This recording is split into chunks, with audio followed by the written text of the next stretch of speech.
you can even watch back. Giving players all the props or put them on blast. We don't give no hot takes, only talk facts. We're giving all our devotion, riding high on this wave of emotion.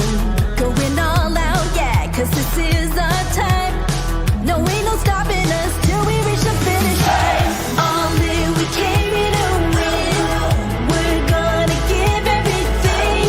S-I-C-K on the run.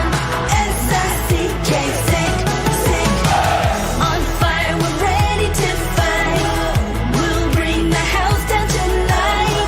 S-I-C-K on the run. S-I-C-K, sick, sick. Play it on the car ride, play it when you lounge. X and O, you know that we can hold it down. Shout out to my man Sammy, got it off the ground. And to all the listeners tuned in right now, got debates, analysis, and speculation. This is sports talk for the new generation. You know where to find us, got a reputation. Sick Podcast, your #1 sports destination. We're giving all our devotion, riding high on this wave of emotion. Going all out, yeah, 'cause this is our time. No, ain't no stopping us till we reach the finish line. All in, we came here to win. We're gonna give everything. S-I-C-K on the run. S-I-C-K, sick, sick. On fire, we're ready to fight. We'll bring the house down tonight. S-I-C-K on the run. S-I-C-K, sick, sick. S-I-C-K, it's the sickest podcast. Tune in for the audio, or you can even watch back. Giving players all the props or put them on blast. We don't give no hot takes, only talk back. S-I-C-K, S-I-C-K, S-I-C-K, S-I-C-K, S-I-C-K, S-I-C-K, S-I-C-K. all in, we came here to win. We're gonna give everything. S-I-C-K on the run.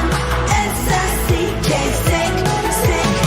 S-I-C-K, it's the sickest podcast. Tune in for the audio, or you can even watch back. Giving players all the props or put them on blast. We don't give no hot takes, only talk facts. We're giving all our devotion, riding high on this wave of emotion.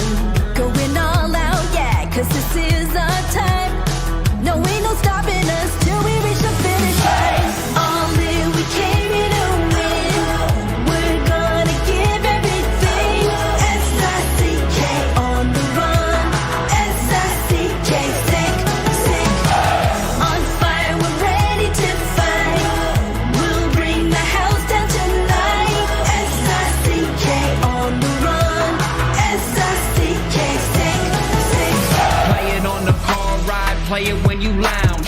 X and O, you know that we can hold it down. Shout out to my man Sammy, got it off the ground. And to all the listeners tuned in right now, got debates, analysis, and speculation. This is sports talk for the new generation. You know where to find us, got a reputation. Sick Podcast, your #1 sports destination. Giving all our devotion, riding high on this wave of emotion.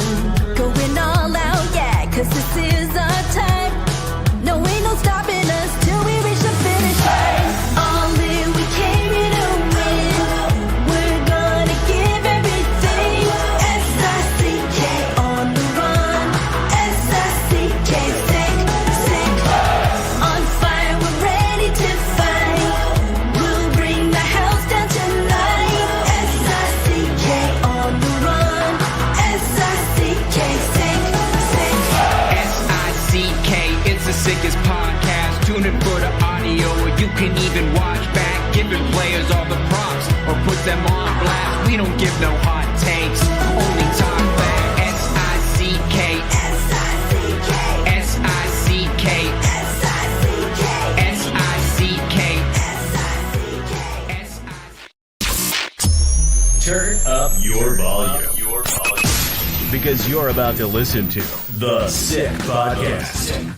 The Eye Test with Pierre, McGuire, and Jimmy Murphy. The Stanley Cup winning Colorado Avalanche. And after 22 years, Raymond The sickest NHL podcast. Brought to you by TCS Customs and Logistics. Moving pieces, delivering peace of mind. It's gonna be sick. And welcome to another edition of the Eye Test here in the Sick Podcast Network. I am Jimmy Murphy. Pierre, McGuire, my co-host, will be joining us shortly. He's just finishing up a radio hit in Pittsburgh that he does every Tuesday. We will also be joined shortly by a face familiar to Edmonton Oilers fans. Gene Principe will be joining us from Sportsnet. He's been a longtime reporter based in Edmonton, I think born and raised there as well. So will give us the Oilers perspective from what was a night to forget. I would think everyone would agree with me for the Edmonton Oilers.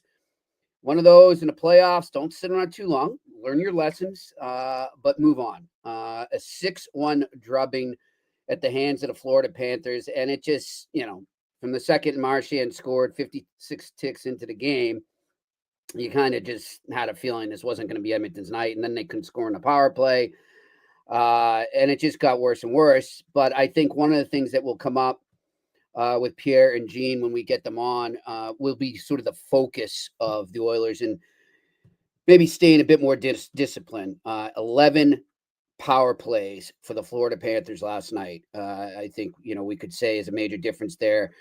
You can't spend the game. You can't start the game chasing and then also keep winding up in the box. And look, I get that the Oilers are frustrated right now with how maybe things are being called and how Florida constantly can get away with stuff. But they're not Florida, and there's not many teams. I'd argue none that can, do the things they do. And I'm not saying it's all illegal. I think a lot of times they do it within the confines of the rules, but there's not another team in the NHL. And I think we've discussed this before and everyone agrees that can get under the skin of their opponent, like the Florida Panthers. And that's what the Panthers have done. I thought Edmonton did a good job in the first two games of not feeding into a lot of that. Last night was a complete opposite. So lesson learned, you hope, and they move on. We will see who starts game 4 that has not been yet named. Chris Knobloch would not commit to Stuart Skinner or Calvin Pickett for tomorrow. So we'll see. We'll see what happens with that. But we're going to talk to Gene and Pierre shortly regarding that. And then just some other stuff closer to where I am. The Boston Bruins made it official with a press conference today with Marco Sturm and Don Sweeney. Thought it was a pretty good press conference for those who didn't watch.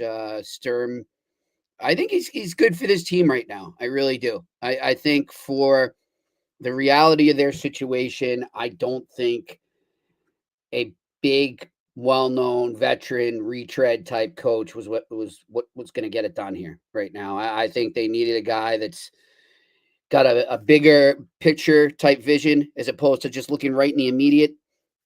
And I think that's definitely going to be Marco Sturm. I think he'll do a good job at helping this team in the now and the future, but more so the future, because that's where they're really going to need it. It looks like we have our guest now, so I'll bring him in and Pierre will join us shortly. Gene Principe joining us here on the Eye Test on the Sick Podcast Network. Hello, my friend. How are you?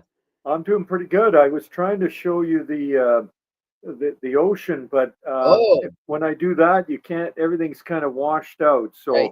Glare. I'll just give you the room background. How about you? How are things?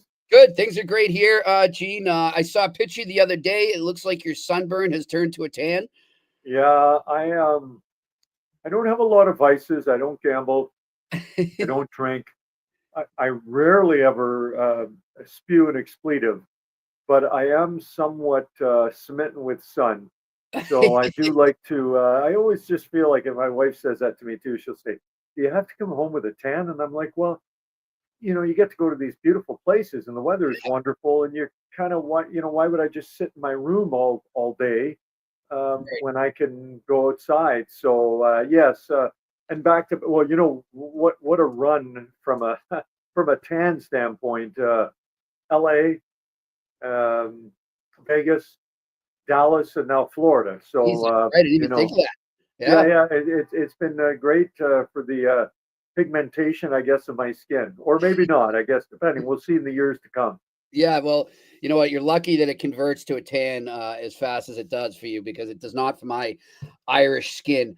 It just stays burned. It stays sunburned. That's it. And it goes from right to that to peeling, and we're done. But listen, Gene, as I was just saying to our viewers, I think the common theme, obviously you were there post game, and I'll get your insight on what that was like. But the common theme coming away from there was that the Oilers, for the first time in this series, let the Panthers get under their skin, veered away a bit from their game plan. And, and it didn't help that they got scored on so early in the game. But when you're constantly chasing the score and then also, recovering from killing penalties, it's hard to come back in a game. And it just didn't look like the Oilers we had seen in the first two games. But as I said, these things happen. Nobody's perfect. You're not going to have a perfect series. Things can change in a hurry in a series, as the Oilers have found out twice now. Going down 2-0 to LA, and then coming back on Dallas as well. So this is a team that isn't unfamiliar with being behind in a series, and they know how to regroup and adapt, huh? Well, I totally agree. In fact, Jimmy, we were discussing that the Oilers haven't lost 2 in a row since the first 2 games of the playoffs. Mhm. You go on that kind of run, that is why they are where they are, and that's in the Stanley Cup final.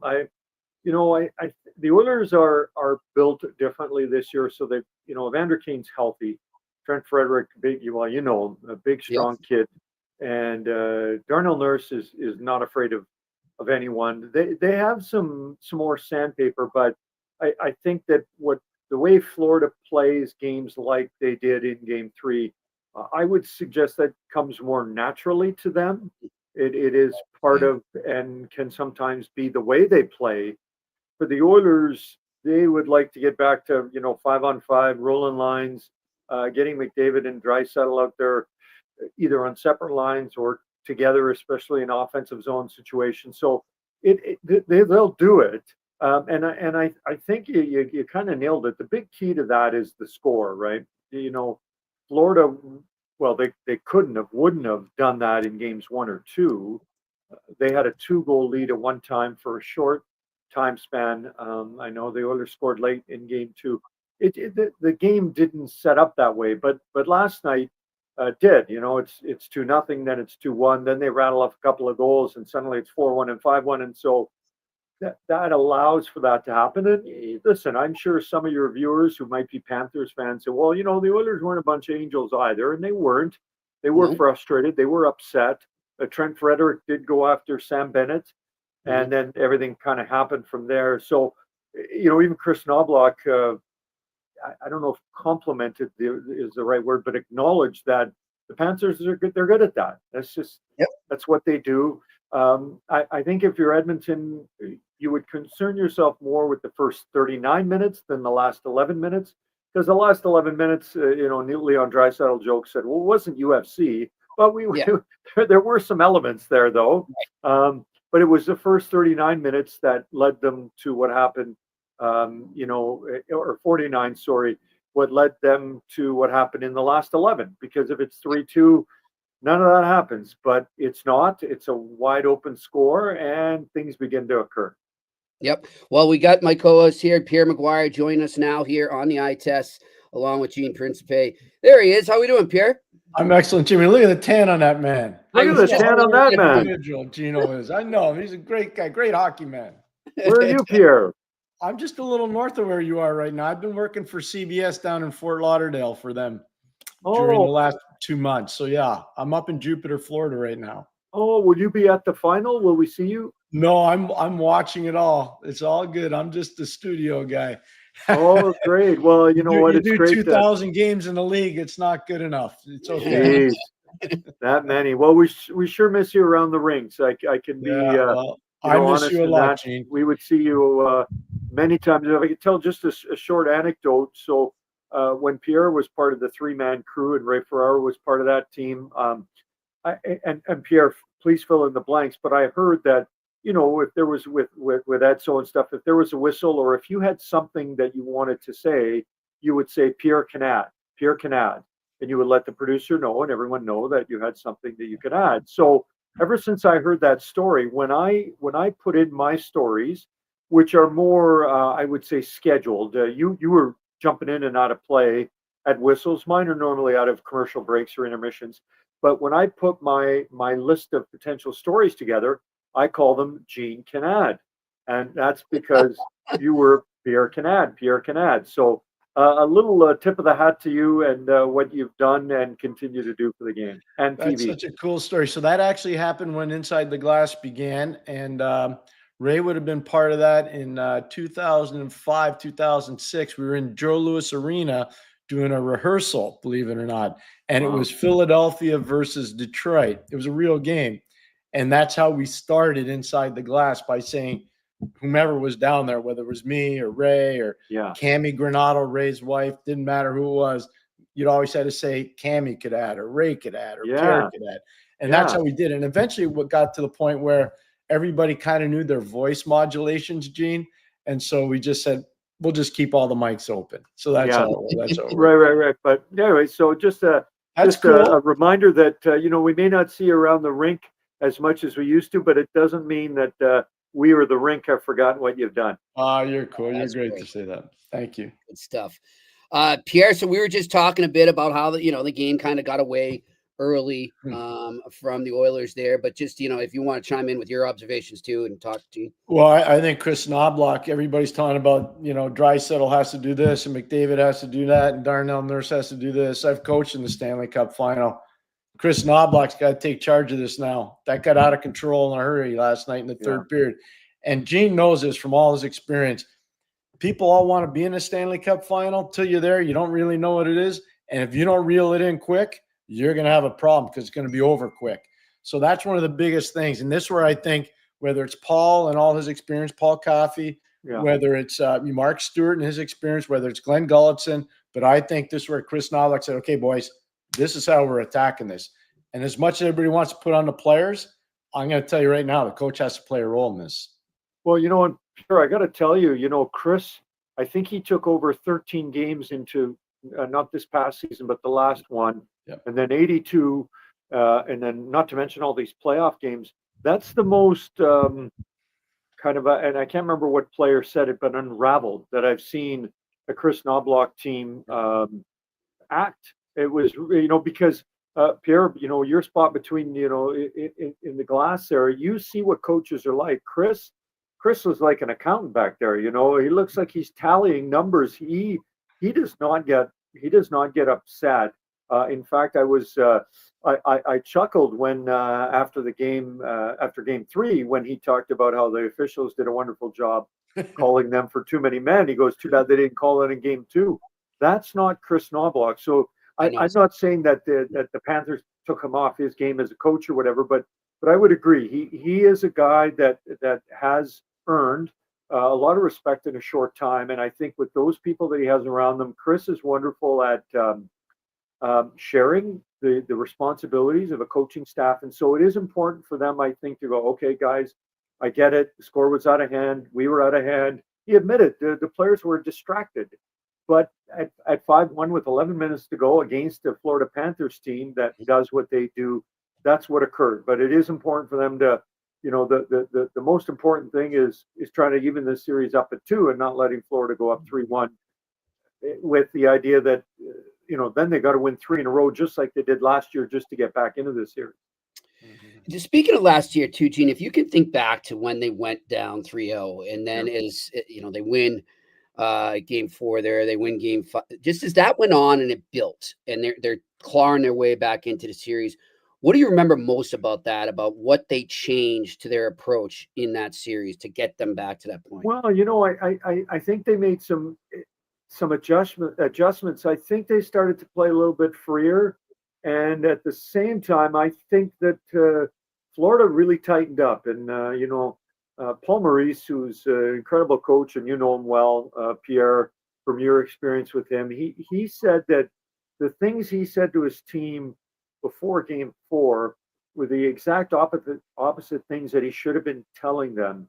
And he said he couldn't believe what it was like. Right now, these kids, young men who many of them had never had this opportunity in their life, and now they've got 1, 2, 3, 4 opportunities. And he just said it was a I don't know if the wrong moment is the right way to put it, but it was a moment that the Oilers understood that, this was it. And they came out and had a huge win in that game. And and then it just, I don't know. I hear it all the time, Pierre and Jimmy, that there's no momentum carryover from game to game. I can only believe what I'm told, but I know in that series, there had to be both the negative momentum on the part of the Panthers and the positive momentum on the part of the Oilers. But they practiced today. They were trying to figure out what they wanted to do. Were they going to, with 2 days between games, did they take today off, then skate on Wednesday, and then skate Thursday morning before the game? And they kind of coming off what happened, they decided today was the day to skate. They'll have a quieter day on Wednesday, pregame skate Thursday, and then get after it to see if they can fly home tied up at 2. Hey, Gene, you know what's interesting? I know how well you know Edmonton Oiler lore. When they used to make mistakes back in the day, Grant Fuhr was there, or Andy Moog was there, or Billy Ranford was there. There was always somebody that could bail them out. Bobrovsky's bailed out Florida a lot this entire playoff. People don't want to talk about that. Who's going to bail out the Edmonton Oilers in goal in Game 4? Yeah, Pierre, great question. And that was a question that was asked of Chris Knobloch today, and he kind of said we hadn't made our decision. So, what does that mean? They haven't made their decision. They've decided and haven't told us they've decided, and there's a change. If I had to handicap it, I feel like it's 65-35 that it is Stuart Skinner again. Quick history, Stuart loses his first 2 games. He's out. Pickard comes in, that being Calvin, wins 6 in a row and gets them through the LA series, which was to this point their most, I guess, dangerous situation in the playoffs. Then he gets hurt, and Stuart comes back, loses his first. Then he wins 5 in a row. So I think it's Stuart again. My belief is this, Pierre and Jimmy, is that if the Oilers had had a plus game and were beaten for those 5-6 goals, one being Calvin Pickard's, maybe he might be thinking that. But from what I heard from the coach is that he didn't think, not that anyone played well, but it just was a bad game. And that included the goalie. So from what we saw at practice today, there are no changes to the lineup. Brian Nugent-Hopkins didn't skate, but is again expected to play. So maybe the theory is I'm giving every forward another chance. Let's give our goaltender another chance. So I think it'll be Stuart, but I also believe that there is, when a goaltender comes in, so, like, for example, you mentioned Bobrovsky, and you're bang on, Pierre. It's 1-0. The Oilers have a power play in Game 3, and they've got some great chances, and Bobrovsky stands tall. So if Sergei Bobrovsky has Stuart Skinner's game, let's say in Game 4, is Vitek Vanacek playing Game 5? No. No disrespect to him, but he's not. Either Bobrovsky wins another Stanley Cup or he doesn't, but he's the guy that's going to be involved. With Edmonton, it's a little more uncertain on whether Calvin Pickard could come in, whether it be for Game 4 or potentially Game 5 if they don't get the result to tie the series up at 2. One question I want to ask you, and Pierre and I were talking about this earlier today off the air, is look, they changed up their D pairings for Game 3. It didn't seem to work, and they still seem to really be struggling to get that puck out fast and really counter that forecheck that Florida has right now. Do you sense him sticking with the pairings from yesterday, or will he go back to the ones from the first 2? What do you see there? Yeah, a little bit of cat and mouse, because the defense pairings they had prior to Game 3 ended up not being quite. He had switched all 3 of them, and then he did keep Ekholm and Bouchard together. So they're tinkering with that. Florida has got this forecheck that is wow. I mean, when it gets going, it honestly, I can't tell you how many times I've seen them forecheck, particularly in periods 2 of Games 1 and 2. Where I feel like they've got an extra man on there. It just seems like they're so overwhelming with how they position themselves, how physical the defense is in coming in and pinching in along the boards. So and again, it's not just the defense. Like, this truly is that forecheck. You're not expecting 2 defenders to take care of this. You are expecting 5 players and potentially the help of a goalie when those pucks are dumped in to help out. So I am curious to see what they do with that, Jimmy, because they had the same pairings for Well, now Ekholm came back. So Troy Stetcher had been playing with Darnell Nurse, and it's been strange because they were playing great, all 6 of them together.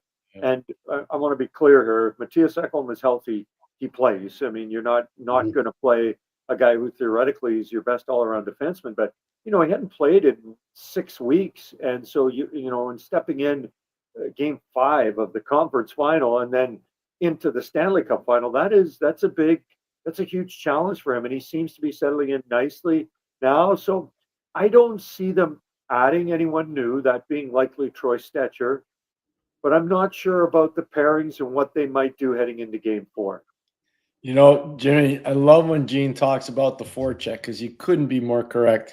And I hearken back to the days when the old Boston Garden, Gene, the Odd in Buffalo, the stadium in Chicago, the Coliseum in Quebec, those smaller buildings. I can't even imagine the havoc Florida could have caused. Oh, I know. It would have been just savage. So, Gene, I got to ask you this. All your years with the Edmonton Oilers, what's your favorite Oiler story? I'm putting you on the spot because you have so many. You are the king of the Oilers. You have so many good times. What's your favorite one? Well, I've got 2, and I think one is kind of a simple story, but it's I guess it was the start of a working relationship with Connor McDavid. In fact, we were right here in Fort Lauderdale when he was drafted 10 years ago, and I knew who he was. Certainly, I knew about him, and then when the Oilers won the lottery, I'm like, I really know about him because we're going to be watching this guy probably 15 to 20 years as an Edmonton Oiler. And I remember in the hotel lined up, and I was in one line and he was in the other, and we were both first, and there was one person at the front desk, and and the guy says, "Who's next?" And I'm like should I say I'm next, or should I say he's next, or should I wait for him? And we honestly, it was like a tennis match, back and forth. No, you go, no, you go, no, you go. And then eventually I could just tell that he wasn't going to go. He was just being respectful of his elders. And so I went in and went first. And it's been an incredible, I think, Pierre, one of the things you know very well is that it starts as a working relationship with a player. And then you get to know potentially their wife. You might see their kids. You get to know their parents. You get to a certain age, you get to know their grandparents. It's just wonderful to have been around Connor McDavid as he's grown up into this, generational talent superstar. The other one was another moment that was in the Stanley Cup Final, 2006. Oilers, Chris Pronger scored in the first and only, I think, ever penalty shot in a Stanley Cup Final game, and the Oilers are in overtime, down 3-1. Steve Stais takes a penalty, and Fernando Pisani scores in overtime. Now, Fernando and I, we're Italians, we're paisans, so we're related. You're Edmonton guys. Don't worry. Yeah, you got it. Part of the familia, and he scored this goal. And Pierre and Jimmy, you know how it is. There's the old saying, no cheering in the press box. Like you're there to be professional and cover a game. And I'm not sure I could have yelled any louder, stood up any faster, and waved my arms any more than I did on the Pisani goal. And it was literally an out-of-body experience because he scored the only ever shorthanded game-winning goal in overtime in Stanley Cup history. And it happened, and then I went, oh my God.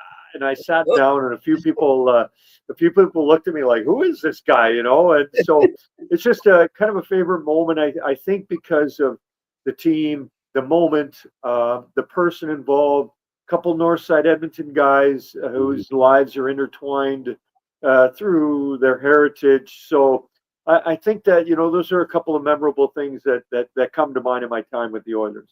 Jimmy, those are priceless stories. And Gino's been around that team a long time. So I got one for him. So it's from the 06 series. This is the first time we've ever had inside the glass. And so Sam Flood, our producer, says, before the puck drop, you're to stand at center ice with Chris Pronger, your old player, who took second overall. And he said, you're going to interview him. 3 questions only, so get him right because we don't have a lot of time. So, Gene, you remember how loud it was in Northlands? Oh, yeah. It was crazy loud in Northlands. I coached a bazillion games there, broadcast a bunch, never heard it that loud, ever. So I said to Pronger, who's 6'6", and he's on skates, I'm 5'10" on shoes, you know what I mean? So I looked up, I said, hey, Christopher, I need you to answer quick. And I said, thanks for doing this. He goes, you know what's great about this, Pierre? I go, no, what? He goes, this is a big game. I'm like, are you kidding me? Are you Oh, kidding? Pronger is one of a kind, and you know that. You know that for sure. Batamata is great. Oh, have you ever? That was just that seemed. And we'll let you go now, Gene. But that I was going to ask you too. But I think you just answered. That seemed like such a fun run, even though they lost that 06 run, because nobody saw it coming, and Yeah. you could see from afar. But you were there on the ground, Pierre. You were there for the games too. The city getting behind them and really rallying. You know what, Jimmy? Really fun to watch. I couldn't agree with you more. And I think what was done in 06 is now being passed on to the crowds in this generation now that can remember, can watch, can be told by older siblings, by parents, by uncles, aunts, grandparents about what that was like. I mean, unexpected. Alex Hemsky scored late in the second last game of the season. Vancouver had to lose. They did. So they make it. Then they've got the Detroit Red Wings who finished, I think it was maybe not 40 points ahead of them in the standings, but just short of that in the mid 30s, knocked them off in 6. San Jose up 2-0, boys versus men. Rafi Torres absolutely annihilates Milan Mahalik. And that series turned around. I'll never forget, Pierre, you were talking about Chris Pronger. We did a post-game interview that night when they were down 2-0 to San Jose. Goes, don't worry. On air, he says, we're coming back to win this. And they did. And then they had a fairly easy time with Anaheim, or easier. And then, the final, that truly was, That was a great nobody expected that. No one thought that was going to be possible. I think at that time, Jimmy and Pierre, people were pretty happy to make the playoffs. And if they snuck through one round, that would have been considered a success. Well, now, to quote Leon from a couple of years ago, it's cup or bust. It really has reached that level because of Leon, because of Connor, because of Ryan Nugent-Hopkins and what this team has. And, Right. I want to be clear. I'm not saying that if they don't win the cup, they're a failure, but it's all that's left for them to do, right? So you want to take that final step. We all remember the unbelievable documentary, and we saw Connor McDavid after game 2 in the room in Florida, and the things that he was saying and the passion that he had behind those words. So I don't think they're quite, to that moment in the series, but certainly game 4 will be, incredible. And so we look forward to going back. Of course, Oiler fans are hoping 2-2, the Moss Pit, the fan park. There's 30,000+ people in downtown Edmonton every game night. It is a wonderful experience, and nobody should win more than the players. But I don't know if anyone would be more satisfied than the fans to see the Stanley Cup come back to Edmonton and come back to Canada. Hey, Jimmy, one thing that Gene talked about, that 06 run, I'm not sure Craig McTavish ever coached that well before. Yeah. I'm not sure he ever coached that well since. That was, as much you want to give it to the players, I did most of those games in those playoffs. Yeah. Craig McTavish coached as well as any coach I've ever seen. And, Gene, you've been around a lot of good coaches. He coached unbelievably well. Yeah, I agree. He was, the symphony and the maestro. He choreographed those players into believing. I never heard the speech, but I was told after one of the losses, one of the speeches that Craig gave on a bus, which sometimes is one of the great places, right? Everyone's close together. Back then, we didn't have the social media impact. Phones weren't necessarily on people, and if they were, they weren't being used like they are now. But I was told he gave a speech that really turned the playoffs around for the Oilers, and I agree. It's one of the mysteries to me, to be honest with you, Pierre and Jimmy, how a guy who came so close to winning the Stanley Cup spent about 3 more years in Edmonton and then never got a head coaching job in the NHL again. And that's why I brought it up. Yeah. Look, Mac T and I are friends. I respect the heck out of him. He was a real good player, as you know, Gene. He was a really good player. Yeah, but he never got another sniff, and that always kind of bugged me. Me too. I saw the guys that jumped the queue ahead of him, and I'm like, no, not so fast. I agree. Yeah. Anyways, Gene, always a pleasure, my friend. Thank you so much for taking the time. Yeah, great, Jimmy. Pierre, fantastic to see you, even if it's not in person. Enjoy the rest of the Cup final, boys. Thanks, Gene. Thanks for doing this. Really appreciate it. Safe travels. Bye. All right, Gene Principe join us here. See, Pierre, they're still missing and loving you at the rink, my friend. First of all, he's one of the true gentlemen in the game. I can tell you that without any bat of an eye. He's an amazing man. He bleeds Oilers blue and orange. Like, that's just his deal. Yeah. He's an Edmontonian. I did so back in the day when I first started. I think Gord Miller and I were probably there 4 times a month, Edmonton, Okay. and we were living in Toronto or living in Montreal, depending on where I was doing a previous game. That's a lot of air miles, man. Mhm. And the airport in Edmonton, that's 50 minutes, maybe 40 if there's no traffic and they hit the red lights on time to downtown. Like, it's far. Yeah. I don't think people realize how far but man, oh man, is it a hockey town.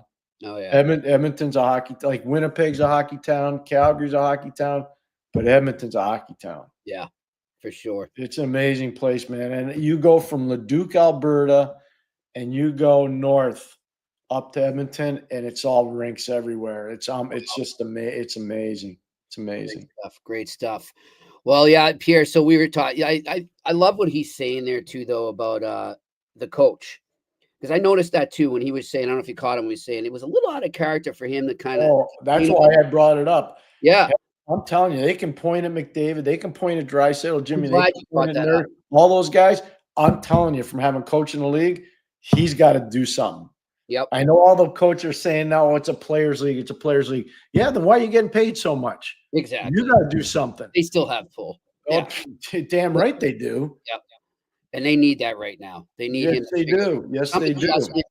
Make some adjustment that everybody just get.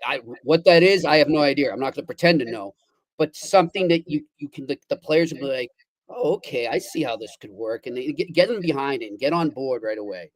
Because Yeah. I just felt like they were disorganized last night, Pierre. They were disorganized, and you know what? If they have another one of those, they'll get beat worse. Oh, They'll yeah. get beat worse in Game 4. I'll tell you that right now. Yeah. They better not be disorganized to start Game 4. This is a big one. This is a big one. So, all right, let's get to our sponsor, Betway. You can still go all the way with Betway, and you can get up to $200 even if your first bet loses. So go right there to that QR code, create your membership. Again, it's only available to new members, or if you're listening, you can go to the details section at the website, create the membership there, and redeem the welcome offer. Terms and conditions apply. This is not available in Ontario. You must be 18 plus and always bet responsibly. No sick pick tonight, obviously, because there's no game, but I will have some more for you tomorrow. Kind of took a step back, so I'll try and make a nice comeback for you tomorrow. Let's get to our Q&A. What do we got? Kevin McClafferty, our Islanders guy.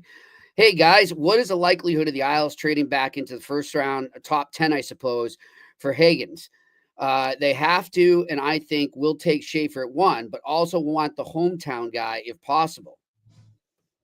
So he's saying, could they get both? That would be a coup. I don't know how they can do that. I don't see how they would do it. It'd be pretty amazing if they did. I'm thinking of different ideologies that could maybe do it. I don't, Kevin, with all due respect, I just don't know how they can do it. Doesn't mean they can't. It does not mean. I saw Brian Burke pull off some amazing heists. Go look at what he did in the 1999 draft to get the 2 Sedin brothers. Go look what he did in the 1993 draft to go get Christopher Pronger. I've seen guys do this stuff at the draft floor. I don't know, because this one's not a great draft. Those are 2 higher end players. I don't know how he pulls that one off. All right, next question. FFFF. There's a rumor that Nick Hague from Vegas might end up playing for the Canadiens. If this is true, who'd Montreal trade away, Struble or Matheson? I'm not going to speculate on who they would trade away, but you'd have to move a defenseman. Hague can play the right side, but he's a left shot. Mm-hmm. So he's a big kid. He's mobile. He's not gangly. He gets points. He was a real good point getter in the Ontario Hockey League. He played a lot of good minutes for them out in Vegas. I would think that they'd want a more veteran presence. But I don't know who they would take. Why is everybody in Montreal wanting to move Mike Matheson? I don't get it, Pierre. I know he makes mistakes, but let's get him into a situation where instead of playing 28 minutes a game, let's get him down to 22, and let's see how many mistakes he makes. But it feels like every time, he would make a mistake or he would go into a little funk, he would always bounce back in a like really good way, and then also he's just everything you hear about all the young kids, how they speak about him and how much he helps them. I don't think people realize there's more value than just points. There's more value, like this guy really helps that dressing room right now as they're developing and they're getting more mature. So I agree. I wouldn't be in a rush. Yep. All right, next question. Juice_031-017. Pierre, does Florida dominating Edmonton last night remind you of Detroit dominating Pittsburgh in Game 5 in 2009? Yep. 100%. What a great point.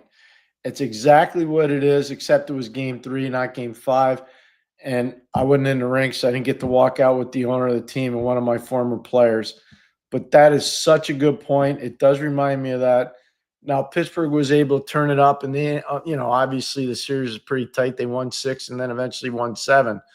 But Florida's a different egg too. Mm-hmm. That Detroit team wasn't physical like this. This is a nasty Florida team, and I say that as a compliment.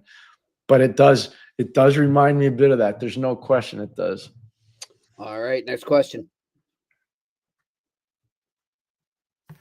What do we got? All right, Juice_031-017. Now that he's won the Calder Trophy, that's right. Congratulations to Lane Hudson. Is Lane Hudson the best player from the 2022 draft, or is it too early to say? It's a little early. It's a little early. I mean, it's a little early. Let's just let's just see. But great accomplishment by him. First since Ken Dryden for the Canadians. I don't know if you saw the video that Ken sent to Lane. Yeah. By the way, too, I want to get, I know it's fashionable to criticize the NHL and the way they do things, but I got to give them a little credit for this. I know they tried a new experiment with these trophy presentations and the way they're doing it. So far, I've enjoyed each one that they've done. So I give them a lot of credit for their creativity there and giving it some flavor. Totally agree. Couldn't agree more. Good for you for saying that, Jimmy. I agree 100%. Everybody wants to bash everybody. Tell people when they do something nice. I train all these kids in the summer, and one of the things I try to do is either write a note, handwritten, or call the parents of the child who I'm training to say, here are the 5 things your kid did great all summer, but I want you to know about it, because nobody ever tells you when your kids do something right. They only tell you when your kids do something wrong. Yep. And so I'm on the other side of it. When they do something wrong and I'm there, I'm taking care of it. I'm not telling their parents. No, I got it. Yeah, I'll take care of it. But when they do something right, I want the parents to know about it. That's great. And so I think that's a big thing to deal with people today. And I love what you said about the league, because I think this is I didn't like the 4 nations. I didn't like the 4 nations. I don't think we're going to have another 4 nations. Right. Because I think they realized what you and I were saying. It wasn't just us, there were other people too. I think a lot of owners are very upset about it. Mm-hmm. But this thing with the trophies and the awards, they've handled it really well. They deserve a lot of credit. They deserve a lot of credit. And good on you about the handwritten thing. My dad taught me that a while back. It was right as everything was starting to become computers, right? And emails. And he said, if you really want that job, or if you really want that girl, or you really want to get out of trouble with something or anything, take the time to do a handwritten letter. He's like, I know it sounds old fashioned, but it will mean a lot to the recipient. So it's interesting you bring that up. One of the coolest things that happens to me when I go to rinks and I see old players of mine, or I see their parents, is the moms, usually not the dads. The moms will say, I still have that letter that you wrote about Joe. And I keep it all the time. There's somebody that's very high up in hockey. I will not tell you who it is. And I tried to recruit him, and he didn't come play for me. That's okay. But I wrote a note afterwards to the parents saying how much I miss not having their son. And that guy came up to, and he's a big person in the league, trust me. Not for the NHL, but he's in the NHL. And he said, that note still resonates with my mom. Wow. There you go. Because I think you got to do that. I don't know. I just think it's important. I think it's it shows the extra effort, and that they, it shows you that person how much they mean to you, or what they did means to you, in my opinion. All right, next question. Zahal, Jimmy, are you surprised at this point in time that there is no news on Michael DiPietro, the goalie in Providence, since he's a UFA this summer? No, not all. They've had a little coaching search going on. They've got other stuff, but no, don't overreact to any of that stuff. There's plenty of time for that stuff. Nobody can talk to him. And if they are talking to him, it's freaking tampering. And I'll tell you one thing right now, blow them in. If somebody's tampering with that player, blow them in. Yeah. Because that's got this whole thing with the tampering's got to stop. I know. I agree. All right. Next question. Juice _031017. Mike Matheson was at the draft combine last week. Should Montreal sign him to an extension this offseason? I think yes, but just so everybody doesn't overreact to this. Mike's wife is a native Buffalonian. She played hockey at Boston College. She was on the U.S. Olympic team. I know her very well from the games that I broadcast for NBC when she was playing internationally for USA. So I'm sure they were there with grandchildren, visiting grandparents. And so Mike just happened to be there. But it wasn't anything nefarious where it's a big story that Mike was at the combine. Mike was in Buffalo visiting his family, his extended family. Should they sign him to an extension? Yes, they should. All right. Next question. Juice again. After his performance in the ECHL playoffs, could Trois-Rivières goaltender Luke Cavalin, is that how you pronounce it? Cavalin, be Jacob Fowler's backup in Laval next year? He sure could. He sure could, because it doesn't sound like Primo's going back. And I think Dobish's going to be up in the NHL, and they're going to do the right thing for Fowler and let him play some games in the American League, let him run with the ball. And I don't see why not. That's one of the reasons why you have those East Coast League teams. You need 2 or 3 guys every year to move from the East Coast League to the American League. That's really important. So that'd be really good. That'd be great. Next question. Sound the siren. Guys, how do you balance natural attrition versus forced attrition to avoid a potential stale locker room? What a great question. Go for it, Jimmy. I've never been in a locker room like that, Pierre, so I can't answer that. I'll give that one to you.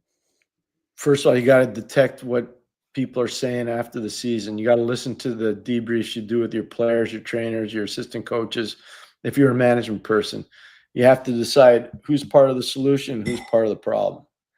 Then you got to decide how you want your team to be. You want to be aggressive. You want to be passive because you got enough alpha dogs. You got to see all these different things in your room. But that's such a good question. So a lot of it comes out of the end of the year meetings. A lot of it does. And, you know, you see as a management person what your team's like. Hey, you say, I think we're too soft, or maybe we're too aggressive. Maybe we need somebody that can calm us down a little bit. Maybe we're too hyperactive. You know, maybe we need more right shots. Maybe we need more left shots. Maybe we need harder people down the middle. Maybe we don't have a face-off guy. You know, there's so many different things, but it's a balancing act for sure. That's such a good question. Really good question. All right. Next question. Randy Workman, Pierre and Jimmy, is there smoke to these rumors of Dobson being traded? Man, I don't get this, Jimmy. I don't know, man. I mean, well, you said it once, Pierre, and the only thing you'd understand is just the money or the term or whatever he might be asking for. But still, it feels like, and I'm not just limiting this to Dobson, Pierre, there's some names out there, right? And we both kind of call each other or text each other like, that's weird. Why would they want to trade him, right? Yeah, and then it just takes a life of its own. I don't know. I'd keep him. If he's available, you're going to have to pay a lot to get him. Then you're going to have to pay him a lot of money. And if I'm Dobson, I know one thing. If I stay with the Islanders, I can get 8 years. You know, if I go somewhere else, I can only get 7, and maybe not even that much. Yep. I don't know. I've never understood this one. Yep, I'm with you. All right, next question. Mike, questions that teams ask prospects are being leaked all over. Unbelievable. Yeah. What answer is a team looking for when asking a prospect if he would rat on his teammate for breaking curfew? Well, it depends how it's presented. It's a great question, Mike. I don't get it. I don't get why all these guys are leaking stuff. Are they trying to show the media how smart they are so they can move up the ladder? You know, I'm talking about the scouts. Like, I don't get that part of it. I don't. Now that all these questions are out, I heard one team when I was doing it, and back then there weren't a lot of silly questions. But one of the teams said, "Are you a oak or are you a willow tree or an oak?" And the kid looked at the guy that asked the question. He goes, "Sir, what's a willow tree?" And I'm like, seriously. I love it. By the way, I don't know what to rate. You know what? Would you rat your roommate out if he broke curfew? If the coach asked me the question, probably. If the coach didn't ask me the question, I'd shut my mouth. Yep. You're not going out of your way to do it. Yeah. Yeah.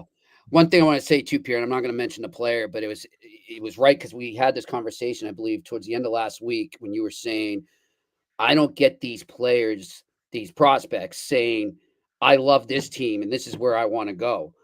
And you know, like, just don't limit yourself that way. Don't create an awkward situation if that team doesn't pick you and someone else does. 2 players, since you said that to me, Pierre, I've seen say that publicly. I'm not going to say their names, but 2 prospects. And I'm like, why? Just say, like you said, what did you say? I'm excited and couldn't be more proud that I have a chance to play in the NHL. I'm grateful that people have interest in me. I know I have a chance to play in the NHL, and I'm so grateful for anybody that wants to spend time with me. I'm so pumped for the draft. Thank you very much. See you later. Gonna go have dinner with my family now. There you go. Like who's telling these guys to say this stuff? I don't know. All right, next question.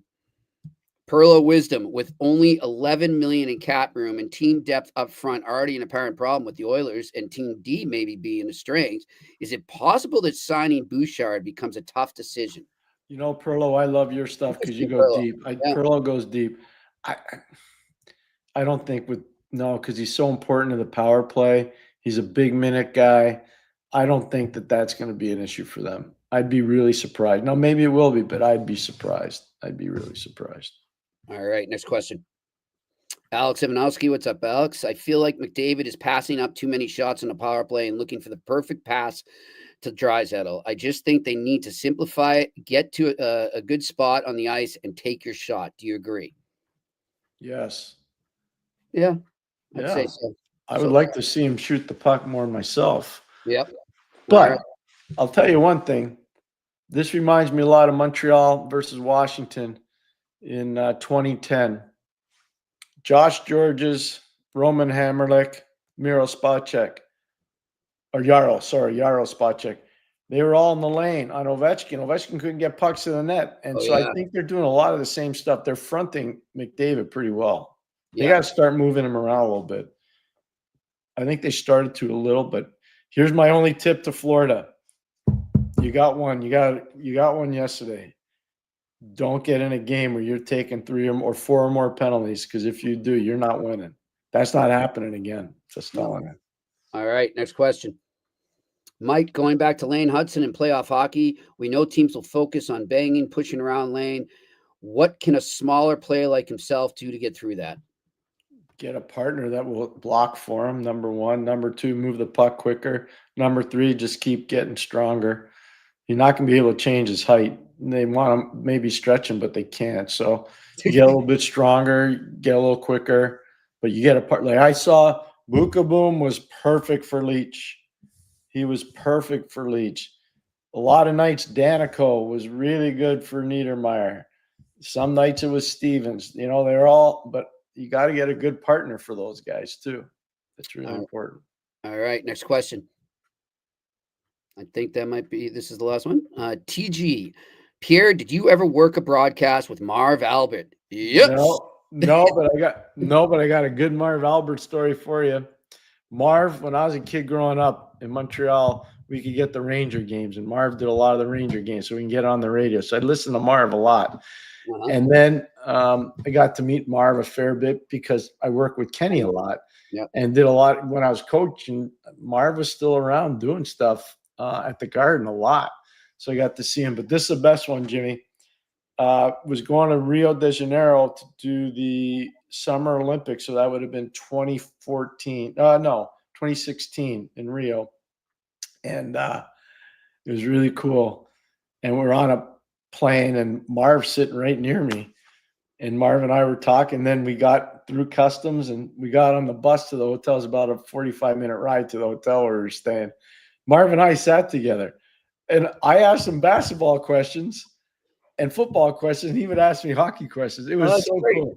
And then that night we went out for dinner with Doug Collins, the old coach for the Buffalo or Chicago Bulls, and the Philadelphia 76ers. So we all went out for dinner that night. It was a ton of fun. But That's Marv Albert's a cool guy, man. If you want to talk sports, Marv's a good guy to hang out with. That was really cool. I like the message he gave his son because I think Kenny had a milestone broadcast recently on one of the broadcasts, and it was pretty cool. It was awesome. Good for him. Yeah, there's not a lot of people on that list that's got over 1,000 games. Yeah, it's unreal. All right, next question. We got a couple more. Zahal, do you think that Habs prospect Sam Harris could turn pro next season, whether that's an NHL deal or similar to what they did with Jared Davidson and starting on the AHL? Zahal, I've been talking about Sam for a while. I saw him play a lot this year at Denver. He's a pure point getter. Another year of college will really help him, especially playing in that program.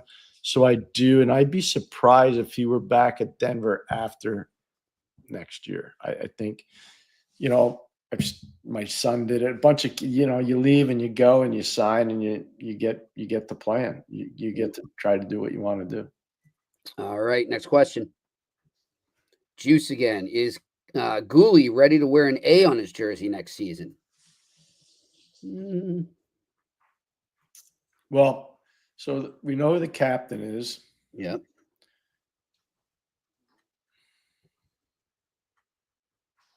Where's what's Matheson's status? I was going to say Matheson would have an A, you'd think. No, but what's his status? If Matheson get moves, then I think Gooley's ready for that.